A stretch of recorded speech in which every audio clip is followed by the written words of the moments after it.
Escuchen con atención estas palabras. Mi papá nunca volvió, tenía 7 años cuando me dejó de llamar. A veces me preguntaba si yo había hecho algo mal. Estas palabras son de la historia de Tatiana.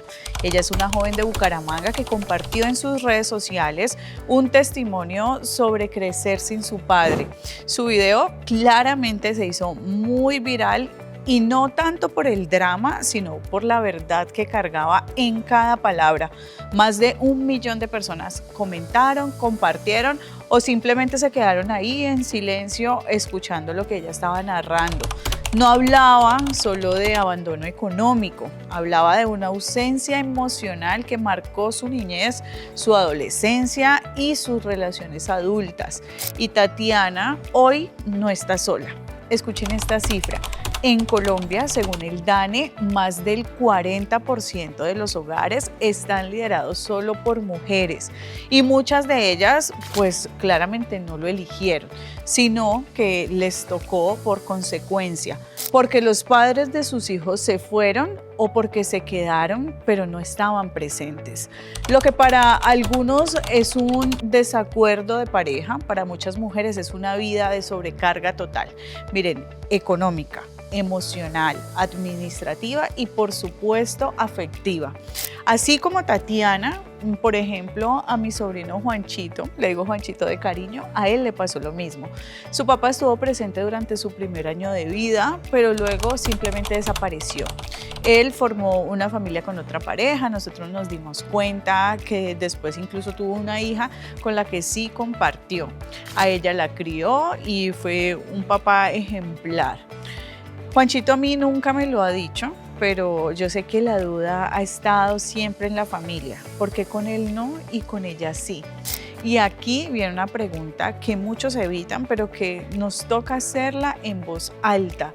¿Quién paga el verdadero costo de la ausencia paterna en cada generación? Quédate en esta conversación porque esto también puede ser un asunto de familia.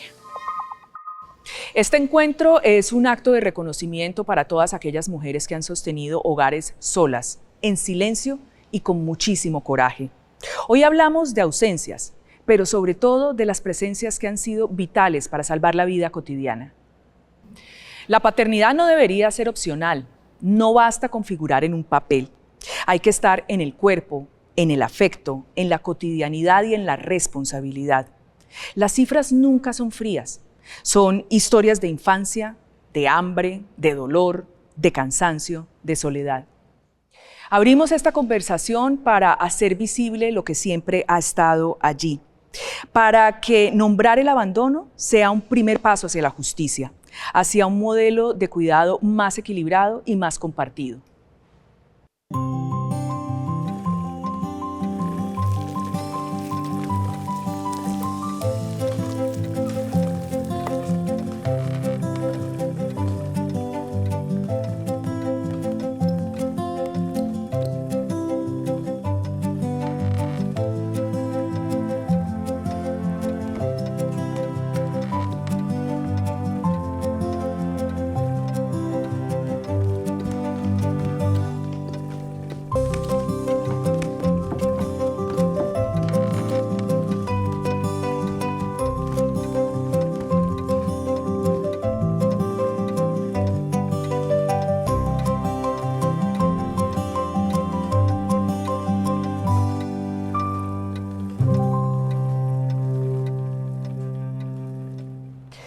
Linda Teresa, Sol, María Camila, gracias por estar aquí con nosotros para este tema. Y yo arranco con más datos. El 80% de los niños que nacen en Colombia son criados únicamente por sus madres.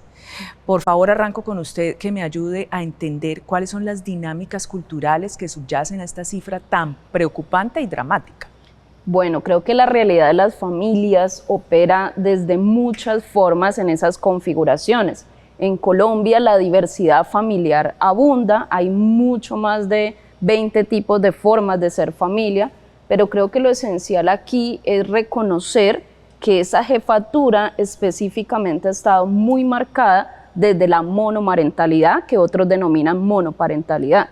Y creo que eso para el caso de Colombia es muy importante porque nos da un indicador alrededor fuerte de qué está pasando con el lugar de las mujeres en el vínculo, en el acompañamiento y en especial, sobre todo, en los impactos que eso genera en el desarrollo emocional, en el desarrollo y acompañamiento específicamente también de orden social, a partir de esa visibilidad de las mujeres en el espacio familiar. Bueno, yo quiero que me ayude, Sol, también a responder un poco esta inquietud que me ronda a mí, y es ¿por qué se van los padres? Mayoritariamente los padres, que es lo que subyace culturalmente allí, que es como si el hijo no importara, si el hijo es abandonable, si el hijo es como de una categoría menor y todo lo demás en mi vida es mucho más importante que ese hijo que yo tengo. Vale. Creo que la compañera Linda inicia con unos datos pues relevantes, pero creo que es importante mencionar que esto hace parte de un sistema más estructural, ¿no? Y eso obedece a este sistema patriarcal que históricamente ha invitado o ha llevado a que las mujeres sean quienes cuiden, ¿sí? Y allí la responsabilidad del cuidado, de maternar y de estar en ese espacio más privado es de las mujeres, y se ha otorgado también históricamente que son los hombres quienes deben de salir.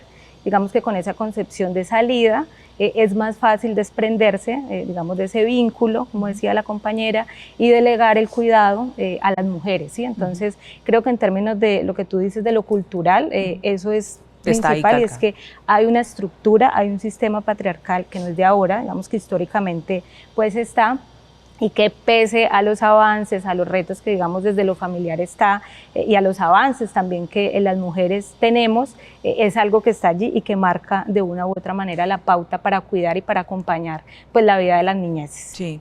María Camila, yo también quiero que ustedes de su especialidad, que es el derecho, seguramente le han llegado muchos casos, también nos ayude a entender un poco qué es lo que usted está viendo desde sus despachos en este tema de la parentalidad ausente, si se puede llamar de esa manera.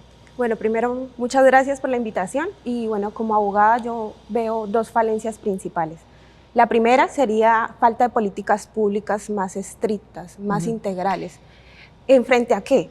Primero, que hayan sanciones efectivas, porque si bien la norma y el ordenamiento jurídico colombiano establece unas normas, en muchos casos se vuelve una impunidad como tal. Entonces siento que debería ser una política pública integral frente a sanciones efectivas, apoyo psicosocial, apoyo a la mujer cabeza de hogar, y sobre todo, en un segundo punto, una transformación cultural, en donde no sea la paternidad una opción, sino sea una obligación, porque como lo comentaban ahorita las otras invitadas, es ese patriarcado el que invita a que la mujer es la obligada porque fue la que tuvo el bebé, fue la que cargó con ese embarazo, ¿sí?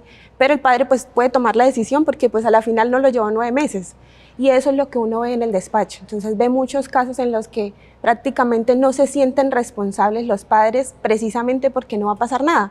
De pronto muchos padres, ¿qué hacen cuando vamos a iniciar un proceso de alimentos? Entonces me vuelvo desempleado o creo una empresa en donde yo no soy el representante legal, entonces no tengo como tal un ingreso para poder tomar o ejercer una acción legal frente a eso. O paso los bienes que tengo a nombre de otra persona. Entonces ellos ya no lo ven como una necesidad o empiezan a ejercer una presión frente a la mujer. ¿Y esos padres han ido a comparecer allí donde usted para explicarles por qué hicieron esas cosas? Y quiero saber cuál es su argumento. Bueno, el argumento principal es falta de ingresos, imposibilidad económica. Es lo único, o sea, el hijo se vuelve como algo material, no se vuelve como un quiero criarlo, quiero cuidarlo, quiero educarlo, sino simplemente tengo que dar una manutención. Y siempre la justificación es esa, es que no tengo ingresos, es que me quedé sin trabajo, pero entonces no lo subsanan con algo, digamos, de cuidado, vamos y lo visito, vamos y hacemos recreación, sino simplemente no tengo el dinero, no tengo el ingreso económico, y así queda. Sí, importante, Sol, yo quiero que usted allí me ayude con este tema, porque conozco también mujeres, digamos, de un nivel educativo alto, con empleos, digamos, altos, quizás ellas ganando más que su ex esposo, y ellas no están demandando el tema de la manutención, aunque dicen, sí, igual te toca, no importa que yo gane más, no importa que yo sola pueda con los hijos, igual te toca. Lo estoy poniendo en otro contexto. Pero esa mujer pide algo más de ese hombre, ahí es donde va un poco el núcleo de este programa. Alimentos, por supuesto, porque es lo que le va a garantizar al chico o a al hijo su manutención vital, pero es más que eso. Es que el impacto es un impacto ya en lo emocional. Y estas mujeres sí demandan más presencia de esos padres, o sea, estamos hablando de una cosa mucho más compleja, ¿no? Sí, yo creo que ahí tiene que ver algo y es los múltiples roles también que tiene que cumplir la mujer cuando materna, pero además, tú lo decías ahorita, es trabajadora, ¿sí? Y está en otros espacios de la sociedad. Digamos que, claro, el tema de la manutención entra porque es una elección, se supone claro. que debería de ser una elección consciente o inconsciente para traer un hijo o traer una hija al mundo, ¿sí? Y en esa medida deberían de ser esas dos personas quienes acompañan la vida de este niño, de esta niña. ¿Qué es lo que pasa en la realidad? Es lo que venimos hablando, y es que la mujer se queda sola, ¿sí? En esa demanda, ¿sí? Que es una demanda, digamos, más emocional y más social, claro. no tanto desde la vía del derecho, sí. Es la presencia de esa otra persona que participó y que de una u otra manera también permitió que este niño llegara. Entonces digamos que allí la demanda está en eso, ¿no? Y es que la presencia de esa persona que debería de estar en la vida de este niño o esta niña es porque suple también ciertos vacíos y ciertos, digamos, espacios desde lo emocional y la presencia que debería de estar. Sí. Vamos que eso tampoco, y si uno lo dice desde ese rol paterno, ese es el rol paterno, no lo cumple el padre, lo cumplen los abuelos, lo cumplen otras figuras masculinas, ¿sí? Pero creo que esa demanda que tú mencionas o ese pedido que hacen las mujeres es en términos de la corresponsabilidad. Así es que, claro, puedo tener como mujer la posibilidad de brindar todos los elementos para que ese hijo o esa hija esté bien, pero es que hay otra persona que participó allí también y que debería de hacerse cargo, ¿sí? No como una elección, sino también como la responsabilidad que debería de asumir. Linda, porque ahí tenemos que hablar un poco también de esas cargas emocionales que puede llevar una mujer que está haciendo sola el trabajo de maternar. Y no es solo en el tema de, digamos, de que necesito esa presencia para que me ayude mientras yo hago otras cosas. Estoy poniendo ejemplos. Cuando un hijo enferma, cuando un hijo está en malos pasos o hay que corregirlo, se me ha salido de las manos. Es decir, yo pienso en las mujeres que tienen que hacer este trabajo de criar que están demandantes solas y me parece que ahí hay un peso emocional de no tener un compañero donde decir, auxilio, ayúdeme, no tengo salida, hoy estoy agobiada. O sea, es una descarga emocional. Bueno, yo te voy a hablar desde dos lugares. A ver. Uno, pues es desde lo profesional, pero también desde lo personal. Es Por decir, favor. en mi caso estuvo la ausencia de la figura paterna. Mi mamá queda en embarazo, mi padre no asume esa paternidad y, digamos, me tocó habitarlo como hija, ese proceso, y tú encuentras que claramente hay un elemento de sobrecarga de esta mujer, en este caso mi madre, como un referente importante, pero también lo que le implicaba conseguir económicamente el sustento del día a día. Dos, si un trabajo la aceptaba o no con su hija, si la podía llevar o no, y si el trabajo le decía no, ¿dónde quedaba esa hija? Y eso es una pregunta importante, porque lamentablemente hemos establecido unos roles, unas normas de género que se han internalizado, que se asumen, cuando en realidad el cuidado debe ser una apuesta colectiva. Claro. Y justamente en mi tesis doctoral que estoy trabajando, lo que yo hablo es del panóptico del señalamiento. ¿Qué significa eso? Ajá. Tenemos una sociedad que juzga y señala ese maternaje, pero el tema del abandono paterno no se habla, se silencia, y cuando se habla es para decir, hablemos de la provisión económica. Exacto. Cuando una mujer está en ese ejercicio de cuidado, en ese ejercicio de acompañamiento, requiere muchísimo apoyo. Y yo lo viví, en temas de la enfermedad, en temas de lo económico, en temas de lo emocional, incluso de las salidas. Si sales o no sales, si le doy permiso o no. Y esa ambivalencia que tiene que vivir la mujer, por ejemplo, le doy o no le doy permiso, pero no tengo un coequipero o coequipera con quien acompañar el proceso, discutirlo o llegar a consensos y acuerdos, creo que es fundamental y eso tiene un impacto en la vida de las personas. El cuidado debería ser más una apuesta colectiva que una apuesta individual. Si el hijo o la hija falla, ¿qué es lo que suele pasar? La mamá. Culpa. La mamá. Culpa, señalémoslo. Es que quién sabe qué hizo, incluso a veces la señalan si llega a conseguir una nueva pareja. Así es. Pero si hablamos de la figura paterna... Es normal. Sí, claro, porque históricamente ha pasado, pero creo que poner este asunto de familia en la conversación es fundamental para pensarnos los impactos que tiene en la vida de las personas. Claro, han llegado mujeres agobiadas por esto y no sé si explotan, qué demandan, cómo lo verbalizan, porque a mí lo que también me preocupa muchas veces es que las mismas mujeres repitamos esquemas y digamos, mientras me dé la manutención a mí no me importa más, porque quizás además no lo quiero tener a un lado, está bien, pero ¿qué de este acompañamiento emocional? Bueno, primero quiero complementar lo que estaban diciendo ellas ahorita, y es lamentablemente el ordenamiento jurídico colombiano sí establece que la cuota de alimentos no es solo una manutención para alimentos, sino es una cuota integral, en donde abarca recreación, visitas, custodia, salud, estudio, alimentos claramente. Entonces, es triste porque sí hay en ley, sí hay en norma algo establecido, pero en lo social, en la práctica no está. O sea, hay un déficit en aplicación normativa increíble. ¿Pero de quién depende? A ver, explíqueme. Llega una pareja, digamos, expareja, y el señor dice, yo no tengo trabajo, entonces yo no le puedo pasar la cuota.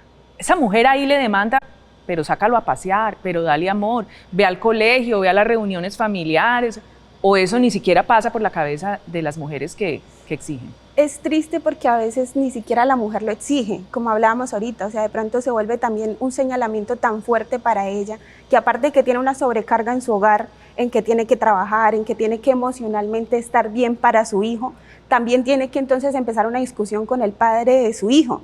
Y aparte tiene que lidiar con esa relación padre-hijo que se vuelve aún más difícil cuando entran en una discusión judicial.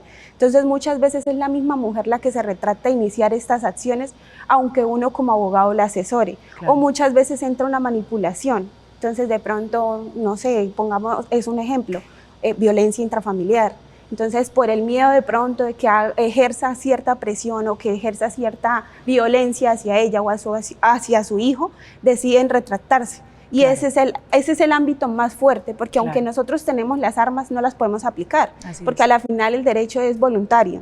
Yo no puedo de oficio ir a ejercer una acción frente a una persona, simplemente es la mamá la que decide, venga Camila, por favor colabore, me haga esto, y hasta qué punto vamos. ¿Sí? Entonces muchas veces yo creo que es sencillamente lo que hablamos ahorita, los señalamientos, el juzgamiento de la misma sociedad y la normalización que se le ha dado a que sea la madre la que tenga que asumir esta carga. Tú decías que si llegaban mujeres agobiadas, y sí, llegan mujeres, en un principio llegan, quiero hacer, pero muchas veces no sabemos por qué cambia esa idea, por qué cambia esa decisión. Si de pronto llegan al hogar y no sé, la misma madre o los hermanos o los tíos empiezan a decirle como, ¿para qué va a hacer eso? No se va a solucionar nada o no se va a lograr nada. Y es también ese descontento social frente al ordenamiento jurídico, el creer que con el derecho o con la norma no se va a solucionar nada.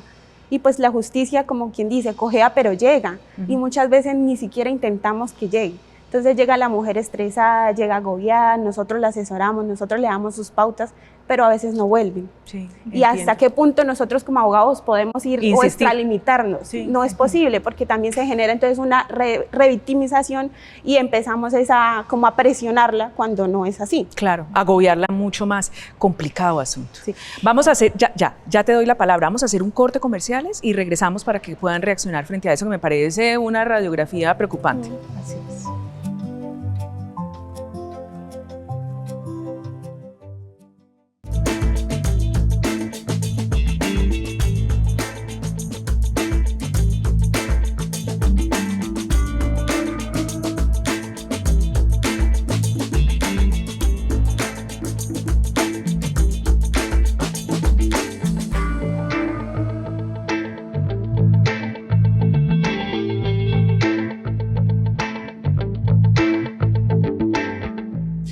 Retomamos y antes de darle la palabra a usted quiero mirar un dato que me parece importante tenerlo allí. En el 2019, o sea, estamos hablando durante pandemia, el 38.4% de los hogares en Colombia estaba encabezado por mujeres. Al 2023, esta cifra ha saltado al 45.4%. Habría que preguntarse qué ha pasado en ese lapso de tiempo o si ese crecimiento viene sostenido desde hace rato. Ahora revisamos a ver si alguna de ustedes nos puede ayudar. Pero estábamos hablando de este importante tema de qué hacemos porque la mujer llega agobiada, a veces no quiere seguir con los procesos, a veces ni siquiera le interesa que ese papá esté ahí presente, pero eso implica más carga para ellas.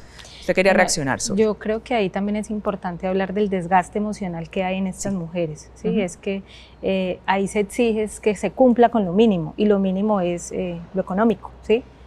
Para estas mujeres. Y creo que ahí también hay que introducir esta mirada de las otras vulneraciones que viven las mujeres que maternan y se quedan maternando y acompañando solas. ¿Cuáles son? Y es que pasa, tú lo decías ahorita, por temas de violencia intrafamiliar, ¿sí? y digamos que ahí también se tiene que interseccionar esto del estrato socioeconómico, ¿sí?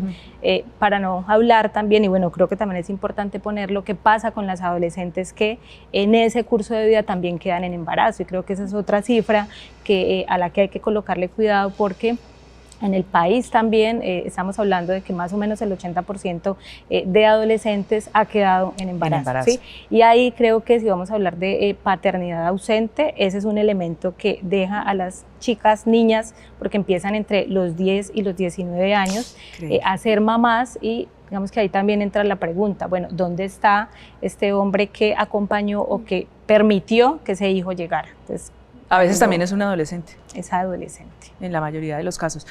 Esta carga emocional, porque hay digamos, datos importantes también en estos estigmas sociales y de inclusión para la mujer. Persisten estereotipos negativos hacia las mujeres solteras, especialmente en zonas rurales o zonas que son muy conservadoras. Y esto afecta, por supuesto, sus programas de acceso a salud mental, al rol de la comunidad. Entonces hablemos de ese peso de la salud mental. Aquí me ha introducido un esquema, las adolescentes. Pero esta carga, y usted me estaba hablando también de su experiencia personal, ver a esa mamá agobiada, eso qué efectos trajo en ella, ese agobio, en un peso en la salud mental y también en el del hijo. Claro, creo que los impactos van en doble vía, va tanto para esa mujer que está en ese ejercicio de maternaje, como para ese hijo que recibe o esa hija ese acompañamiento. Por un lado, la sobrecarga tiene impactos a nivel de sintomatologías asociadas a la ansiedad, situaciones de depresión, aislamiento, agotamiento, y quiero referir un trabajo muy bello del que estamos haciendo justamente, donde mujeres que han maternado antes de los 19 años, que es el foco de trabajo en este momento mío, mencionan que el agotamiento, el señalamiento, el juzgamiento incluso tiene mucho más impacto que otras esferas. Es decir, en el día a día resuelvo lo económico, busco opciones laborales, pero cuando uno mira el tema de salud mental, los impactos están más ligados a cómo la sociedad juzga el proceso. Incluso muchas de ellas dicen, yo quiero salir adelante con mi hijo o mi hija, pero tengo a la vecina, tengo la presión del colegio, tengo a esta persona señalando, es que vea usted tal cosa, y esos señalamientos hacia la crianza incluso generan mayores impactos en la salud mental de las personas. En el caso de mi mamá yo la veía resolviendo, pero conté y tuve la fortuna de tener un maternaje de parte de mi abuela. Entonces esa abuela presente de alguna manera estuvo allí acompañando, brindando apoyo emocional, ese apoyo en términos de la información que se requería en diferentes momentos de vida. Pero sí veía una mujer resolviendo y corriendo. Eso era lo que yo observaba. Y usualmente cuando un hijo o una hija crece viendo esa sobrecarga, y lo analizo ya con el tiempo y más por la profesión que ejerzo en psicología, uno asume cosas, entonces la responsabilidad, resolver tareas, es decir, uno como hijo o hija, yo tenía 10, 11 años y trataba de destacarme por las becas, por conseguir el mejor puntaje en el colegio. Como que yo compenso. Para compensar o amortiguar la carga que yo le veía a ella. Entonces, por ejemplo, yo buscaba siempre esos, digamos, estímulos académicos con el fin de también poderle brindar un apoyo, pero eso no lo haces en el plano consciente, sino que ya con los años tú miras, claro, estaba también buscando una manera de minimizar la sobrecarga que observas en la persona que más amas en este caso, y creo que hacia allá tenemos que mirar mucho, y es cómo la sociedad también o ayuda a sostener este proceso del maternaje, porque una cosa es la maternidad y otra el maternaje, una cosa es la paternidad y otra es el paternaje. Y ahorita me explica esas diferencias, sí, por favor. Y creo que es fundamental, porque en la medida en que yo entienda eso, supero este tema de más allá del tener los hijos. Tener hijos como hecho, digamos, de orden biológico, aunque hay hoy en día muchas otras formas de asumir esa paternidad, pero ya el proceso, es decir, la construcción simbólica, cultural, lo que hay detrás de, es un proceso relacional. Y ese es el paternaje o maternaje. Ese paternaje o maternaje, la que es donde más fallamos, porque tener los hijos, ahí estamos... Claro, y eso de que viene de los estereotipos, los imaginarios que nos han enseñado alrededor del maternaje o paternaje. Si me han enseñado que los hombres suplen económicamente, pues vas interiorizando entonces como mamá cuál es ese rol. y lamentablemente eso históricamente, cuando decías ahora, esto del asumir las mujeres el cuidado, esto no es solo de ahora. Sí, sí. Cuando los hombres histórico. iban a la guerra, ¿quiénes Claro. quedaban? Las mujeres. Claro. Y creo que eso históricamente también ha marcado esa noción sobre el cuidado ligado profundamente a las mujeres. Estamos revisando la posibilidad desde estudios aportarle para que este sistema se cuestione, para que este sistema cambie y se fortalezca y sea mucho más garantista de estos derechos de los niños. A ver, no sé, para mí el amor y el afecto sería lo primero. Yo sé que eso no se hace con un golpe de ley o con una normativa, evidentemente, pero sí ayudar a la familia. Bueno, creo que como ya cerrando mi doctorado en estudios de familia, creo que la noción de familia hay que ponerla en tensión. Ok. Cuando digo en tensión es porque la noción de familia haya sido muy idealizada como ese espacio de cuidado, ese espacio donde se delega el afecto, pero ¿qué encontramos hoy? Ajá. Cuando uno mira el panorama en cifras, lamentablemente hay un quiebre muy fuerte alrededor de esa configuración o digamos de eso que es lo esperado en el espacio familiar. Y por eso, digamos, cuando yo menciono la importancia, y eso es gracias también a todo el trabajo de las teorías de género, los estudios feministas, movimientos sociales que se han pronunciado para que hoy incluso nosotras como mujeres estemos aquí hablando de este tema. Y creo que eso hay que ponerlo muy fuerte y muy visible, porque si nosotros no vamos a ese punto, tú mencionabas ahorita algo muy importante y es el lugar del Estado, el lugar de este sistema y el lugar de la familia. Hay una tríada que nunca ha desaparecido y esa tríada siempre ha existido y es la tríada alrededor justamente de la noción de lo político, la noción de la familia y la noción de la sexualidad. Es decir, esta tríada, ¿por qué permanece? Porque abordar el tema del cuerpo, abordar el tema del cuidado, abordar el tema de las emociones, pasa por muchos lugares. Y creo que la invitación, más allá de ese espacio familiar inicial que todos configuramos y tenemos, porque creo que daríamos a otra discusión grande, muy profunda, alrededor de las personas que ya, digamos, viven, socializan, esa crianza la ejerce el Estado. Creo que ahí tendríamos otras discusiones, sí, porque otro finalmente el Estado no es algo ahí etéreo, el Estado opera a través de personas. ¿Y quiénes son las personas que cuidan en el Estado cuando uno mira? Mujeres. Mujeres, sí. Entonces creo que, digamos, la apuesta, y es una apuesta más de los ecofeminismos en las cuales yo me sitúo muy fuerte y creo profundamente, y es cómo aprendemos como sociedad, como familia, como personas, al cuidado colectivo. Es decir, por ejemplo, yo paso en un semáforo y veo a un niño trabajando, ¿cuál es mi lugar allí? ¿La moneda? ¿Comprarle al niño? Si estamos en una sociedad que no mira las infancias, no las reconoce, ¿qué podemos esperar de esos procesos y configuraciones familiares? Si tuviésemos una sociedad, yo le digo, mucho más humana en el sentido de que me duela, no los hijos solamente míos, porque si vamos allá, entonces decimos, la responsabilidad solo es de la familia. No, ¿cómo me duele el niño del frente, el niño del lado, el vecino, si oigo que hay una agresión física? Es decir, la indiferencia mata. Y creo que la apuesta debe ser el cuidado colectivo. Por ejemplo, si yo tengo colegas y compañeras que son profesoras y tienen hijos e hijas, ¿cómo nosotros hacemos una red de apoyo que no solo pase porque es que son los hijos de ella, son los hijos de él? Y si la sociedad fuera más cercana, creo que se transformaría mucho esa noción de que en la familia reposa solamente esa función más de un orden como individual de protección, cuando en realidad estamos tejidos aquí. Es un tema de todos, es lo que le entiendo, y es una solidaridad que quizás eso podría hacer a que ese sistema de protección estatal pues sea mejor y ofrezca unas garantías reales y no que el niño esté separado de la familia. Y que realmente opere. Digamos que ahorita la compañera decía, claro, todo el sistema está montado Sí. y hay todo un sistema nacional de bienestar que va más allá del ICBF, y ahí entran secretarías, entran las diferentes instituciones que deben garantizar, pero creo que allí falta mayor articulación en clave de eso que tú decías del cuidado colectivo. Sí. Es cómo conversan estas instituciones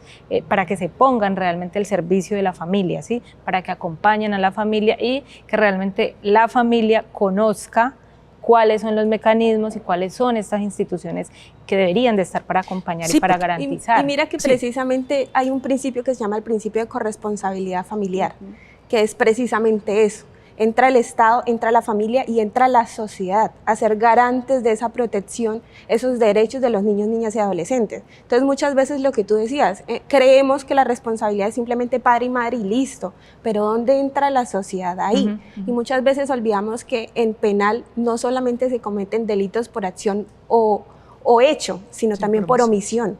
Entonces, ¿qué estamos omitiendo? ¿Hasta qué punto está llegando, digamos, pues lamentablemente son pocos los que llegan a un cargo que tiene poder, pero ¿qué está haciendo esa gente o qué estamos haciendo desde la política por esas omisiones que se están viendo en Colombia? Sí. Porque si bien, como tú lo dices y como ya lo he mencionado, en el ordenamiento está, pero ¿cómo se está garantizando que realmente no sea solo padre y madre, sino que la sociedad pueda entrar a vincularse ahí? Y ahí entra, digamos, cuando hay una violencia intrafamiliar, cuando hay una violencia sexual.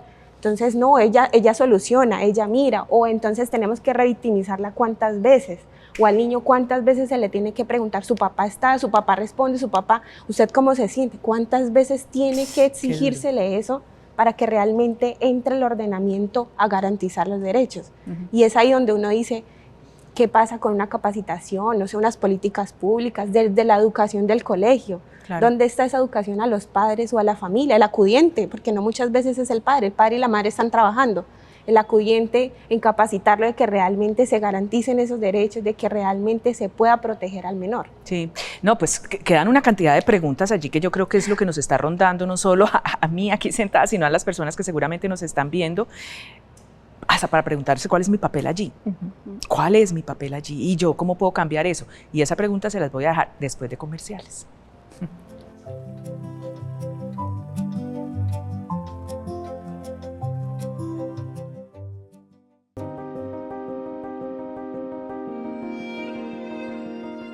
Mi mamá dice que cuando un árbol pierde una rama, las raíces crecen más fuertes.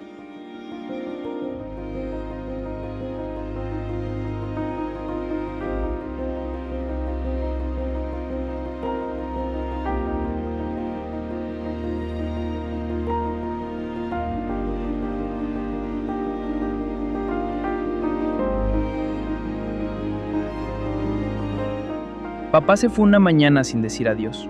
Mamá solo me abrazó más fuerte.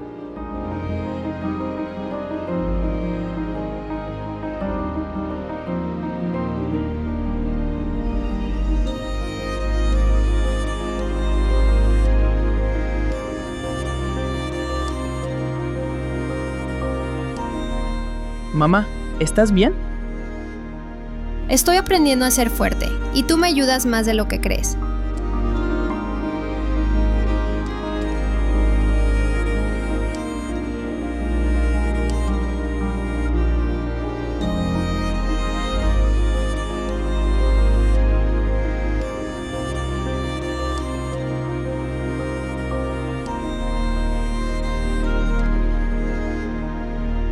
No me puedo quebrar, no ahora. Ellos me tienen a mí y yo los tengo a ellos.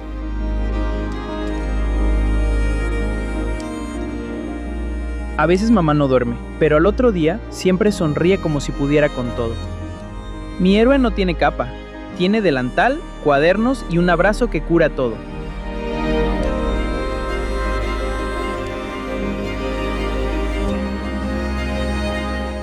Todo lo que se cuida florece. Como tú, mi amor.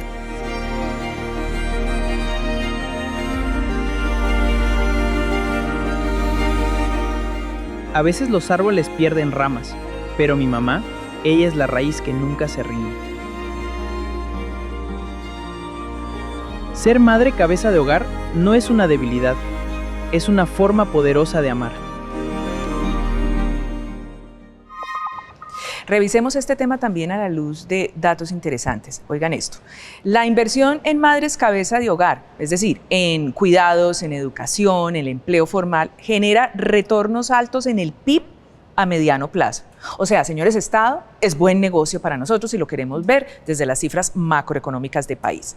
Estudios del BID en el 2021 muestran que por cada peso invertido en el sistema de cuidado se genera entre 1.5 y 2.4 pesos de retorno económico. Entonces ahí es donde uno dice, pues es que ni siquiera lo estamos viendo desde allí, digamos, veámoslos desde la macroeconomía, porque cuando yo escuchaba todas las charlas yo pensaba en un futuro. Bueno, ¿y qué futuro estamos construyendo con estos impactos en mujeres, con estos impactos en los niños, con puertas que les vamos cerrando por todo el tema económico, social y de abandono?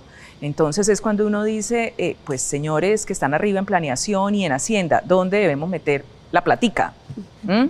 Yo creo que es fundamental invertir en el tema del cuidado, y eso pues las feministas han trabajado mucho alrededor de eso y han aportado muchas pistas hacia dónde caminar, hacia dónde acompañar. Si nosotros sacáramos la cantidad de horas que dedicamos a labores del cuidado versus entre hombres y mujeres, hay una diferencia gigante, ¿listo? Pero si delegamos espacios para el cuidado, espacios para el acompañamiento, procesos que impliquen, digamos, que esa sobrecarga que sienten las mujeres, la retribución sería totalmente distinta. Y eso en otros países que cuentan, digamos, con esa capacidad instalada de entender incluso en la jornada laboral, porque a veces lo que se dice, sí, el permiso para ella, pero es que no es ella. Claro, también el permiso, pues lo más básico, analicemos la licencia de maternidad y paternidad.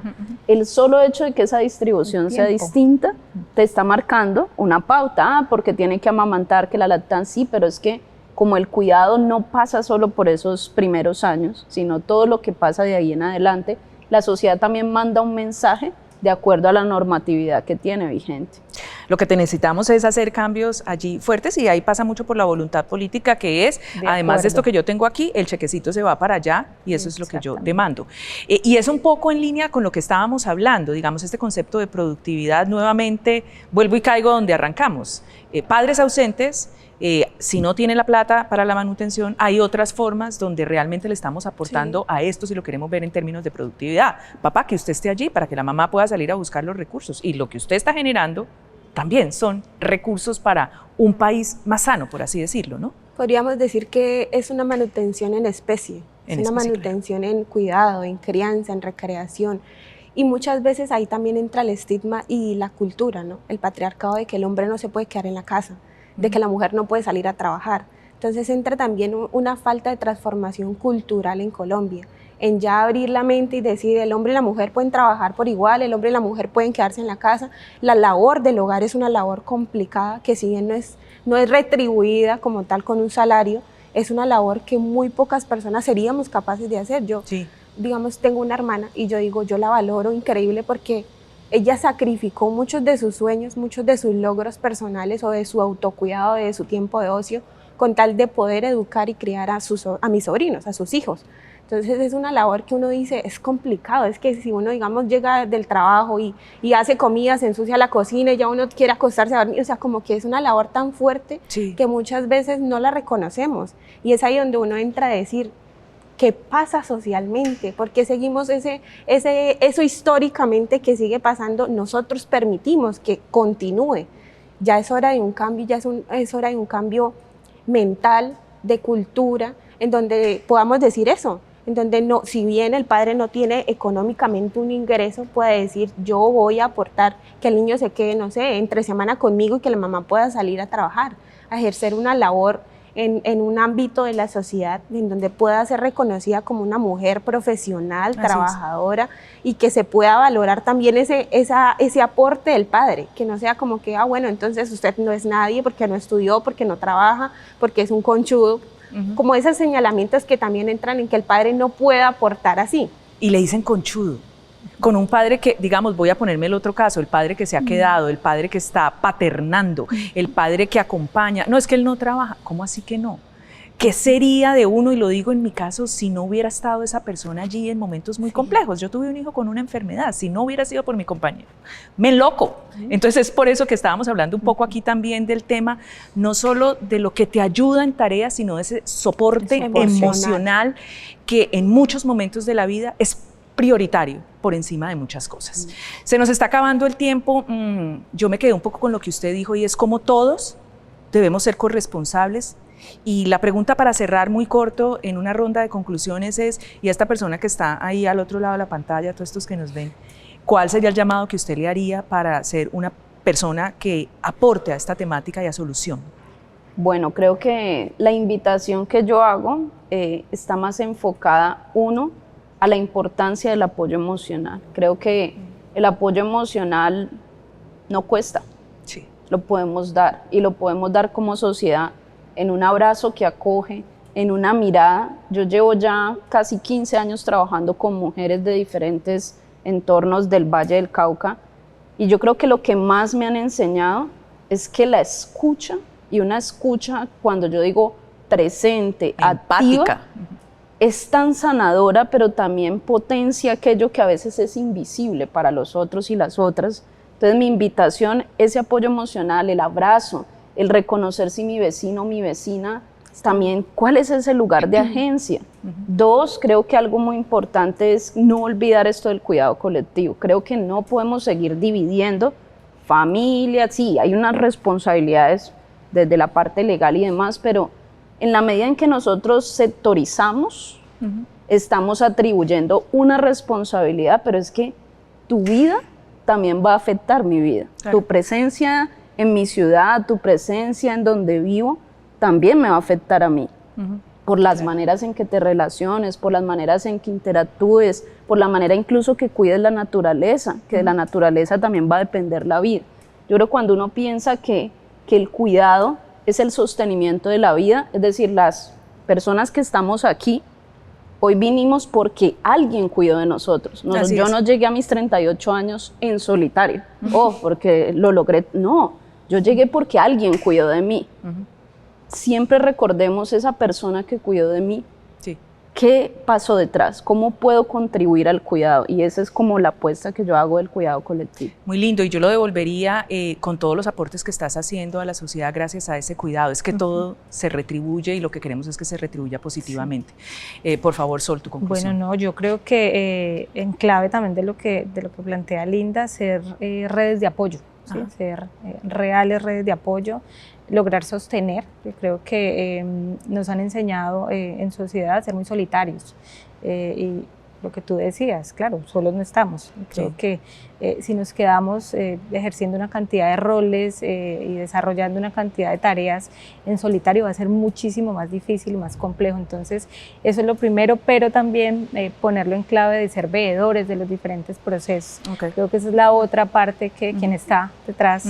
Y bueno, y todos lo hacemos, y es que en los diferentes espacios en los que estemos, desde lo comunitario, desde lo político, desde lo social, hay diferentes espacios en los que podemos estar y podemos hacer el llamado a quienes están allá al frente, realmente para que puedan generar las políticas, pero también los procesos de acompañamiento reales. Muy bien. Y aquí la abogada, no sé si desde el derecho y desde tu experiencia haya algo más que aportar. No, pues yo creo que como complementar, y es algo importante, y es que muchas veces es eso, la gente quiere ser escuchada. Digamos, cuando nosotros en Derecho estamos terminando la universidad, tenemos un consultorio jurídico. Y muchas veces las personas simplemente llegan a contar, a que nosotros los escuchemos. Y así es en la oficina. Aún pagando una asesoría, llega la gente a ser escuchada, a que uno le diga, tranquila, todo va a estar bien, hay una solución, hay una esperanza, para que ese corazón como que diga, lo estoy haciendo bien, puedo seguir haciéndolo bien. O sea, es como eso, que sentir que hay una red de apoyo, sentir que hay alguien que lo escucha, sentir que no están solas.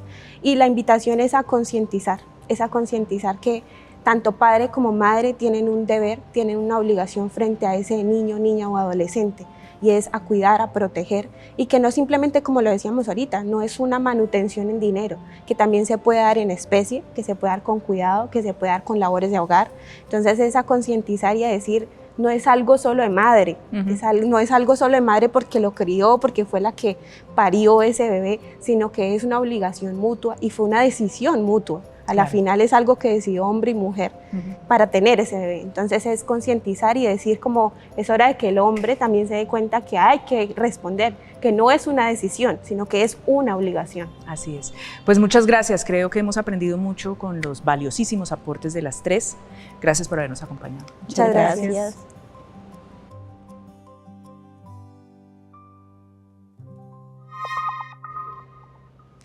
Gracias por sumar voces, por no callar, por sostener esta conversación que durante años hemos evitado.